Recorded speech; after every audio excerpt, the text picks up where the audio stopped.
Hello guys, hi there and welcome to my YouTube channel. Guys, आज हम देखने वाला है इंट्रोडक्शन टू माई एसक्यूएल।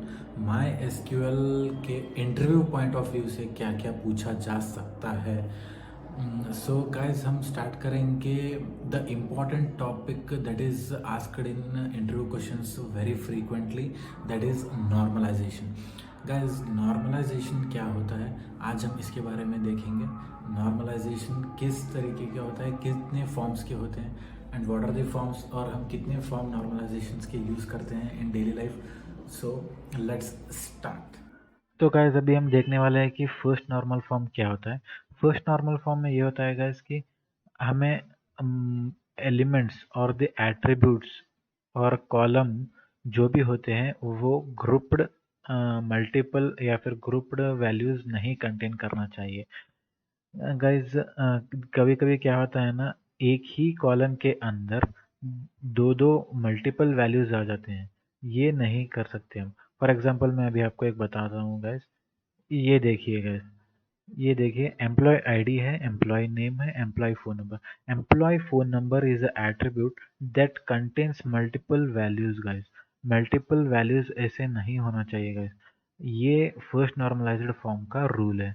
इसको हम अलग अलग बाइफोगेट करेंगे कि इसका phone number with one, one with one. तो इसको हम बाइफोगेट करने के बाद गाइस ये देखिए 14 एम्प्लॉय आईडी के नंबर ये है, 14 एम्प्लॉय आईडी का एक और नंबर ये है। तो इसको हम ऐसे बाइफोगेट करेंगे गाइस, क्योंकि फर्स्ट नॉर्मलाइज्ड फॉर्म यही कहता है कि it should not be in grouped, it should not contain the grouped values or the attribute should contain only single values। तो कभी भी ये याद रखेंगे गाइस कि एट्रीब्यूट्स का सिंगल वैल्यूज ही होगा, क्योंकि हमें जब भी अगर रिलेशनशिप बनानी भी है तो ये डेटाबेस का फॉर्मेट ही है, ये रूल ही है कि हर एट्रीब्यूट का सिंगल वैल्यू ही होगा। ये है first normalized form guys, first normalized form. तो यहाँ पे क्या किया है गाइस, यहाँ अननॉर्मलाइज्ड टेबल के अंदर यहाँ पे एक ही स्टूडेंट ने हर अलग अलग क्लास पे एडमिट किया हुआ है, एडमिशन लिया हुआ है। तो क्लास वन ने भी उसमें लिया है, क्लास टू के लिए भी उसने लिया है, क्लास थ्री के लिए भी उसने लिया है। तो ये नहीं, ऐसे नहीं डुप्लीकेसी बढ़ाते जाएंगे हम कॉलम वाइज। तो हमें इसको बाइफोगेट करके इसको क्लास का एक ही एट्रीब्यूट देके इसको हम वन टू वन रिलेट कर देंगे गाइस। तो वन एनएफ में यही होता है गाइस कि हम वन टू वन रिलेट करते हैं गाइस, ग्रुपिंग कभी भी नहीं करेंगे guys. One NF is the rule says that we should, it should not have, a attribute should not have multiple values grouped in it। so first normal form वही कहता है। Second normal form क्या कहता है? Second normal form कहता है eliminate the redundant data. Redundant data अब यहाँ देख रहे हैं गाइस, फर्स्ट नॉर्मल फॉर्म में ऐसा है। तो फर्स्ट नॉर्मल फॉर्म में देखिएगा यहाँ पे रिडंडेंसी आ रही है, डुप्लीकेट वैल्यूज आ रहा है, 1022 1022 1022। These are the duplicate values. इसको रिडंडेंसी कहते हैं, एक के बाद एक आए जा रहा है। सो दिस रिडंडेंट वैल्यूज हमको एलिमिनेट करना है गाइस। ये कैसे करेंगे गाइस? सेकंड नॉर्मल फॉर्म का रूल ही यही है कि you should eliminate the redundant data and you should form A primary की। प्राइमरी की से ही हम रिलेशनशिप मेंटेन करेंगे। सो गाइस अभी हम इसको बाइफिकेट करेंगे दो टेबल में, जो कि स्टूडेंट स्टूडेंट का एडवाइज़र कौन है, ये इसके क्लास का हम अलग ही सेपरेट टेबल बनाएंगे। अलग सेपरेट टेबल जिसमें हम क्लास आईडी करके एक प्राइमरी की देंगे और क्लास का एट्रीब्यूट अलग रखेंगे, कॉलम वाइज अलग रखेंगे। तो सेकंड नॉर्मल फॉर्म में यही होता है स्टूडेंट, अलग अलग स्टूडेंट के अलग अलग रोज होंगे और उनके एडवाइज़र का अलग होगा, एडवाइज़र रूम रिलेट हो जाएगा। तो नेक्स्ट हम क्या करेंगे, ये क्लास का अलग सेपरेट टेबल बनाएंगे जिसमें हम लिंक कर सके, जिससे हम ये प्राइमरी की टू दिस फॉरेन की हम लिंक कर सके।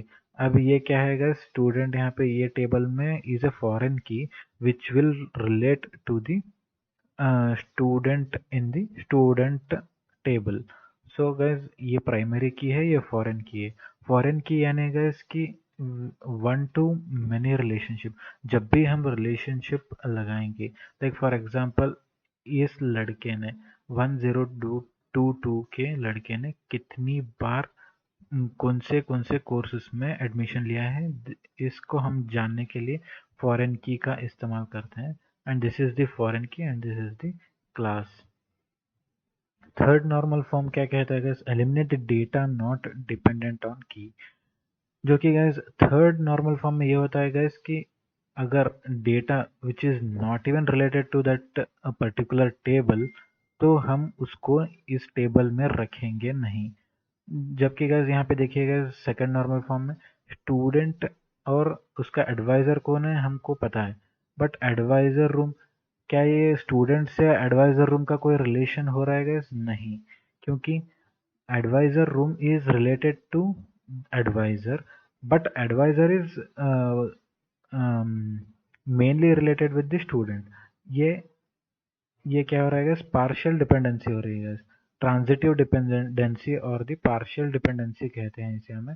जो कि ये खुद से रिलेट इसको नहीं हो रहा है, ये इस पहले मेन इसको रिलेट कर रहा है और ये जाके ये जो है मेन इसको रिलेट कर रहा है। क्योंकि हमको स्टूडेंट का एडवाइजर कौन है हमको ये जानना है, this is very much important. This is exact relationship what we need, but this is the transitive relationship what we are seeing here। Transitive relationship या फिर पार्शियल डिपेंडेंसी हो रहा है इसके ऊपर, क्योंकि ये इसके ऊपर डिपेंड होके ये, इससे हमको पता लग रहा है कि ये अगर एडवाइजर चेंज हो जाएगा तो ऑब्वियसली ये भी चेंज हो जाएगा। तो this is the transitive dependency. तो हम इसको क्या करेंगे, थर्ड नॉर्मल फॉर्म में इसको अलग टेबल ही बनाएंगे। एडवाइजर विथ एडवाइजर रूम, उनका अलग टेबल ही बनाएंगे एडवाइजर आईडी देके। So third normal form says simply is that eliminate the data that is not dependent on the key। In the last example we have seen advisory room, यहाँ पे यही बोल रहा है guys। The solution is to move the attribute from student table to the faculty table। एक और faculty table बनाइए जिसमें नेम, उसका फैकल्टी का नेम होना चाहिए और उनका रूम नंबर होना चाहिए और उनका डिपार्टमेंट आईडी होना चाहिए। This is the what third normal form says. Guys third normal form तक ही हम इम्प्लाई करते हैं यूजुअल इंडस्ट्री में, बट यूजुअली क्या आएगा, 6 नॉर्मल फॉर्म्स होते हैं, जो कि फोर्थ नॉर्मल फॉर्म भी यूज होता है, बट बहुत ही रेयर कंडीशंस में गए, क्योंकि all the other 3 normal forms they take more space as well as more time, which is उतना relevant नहीं है guys।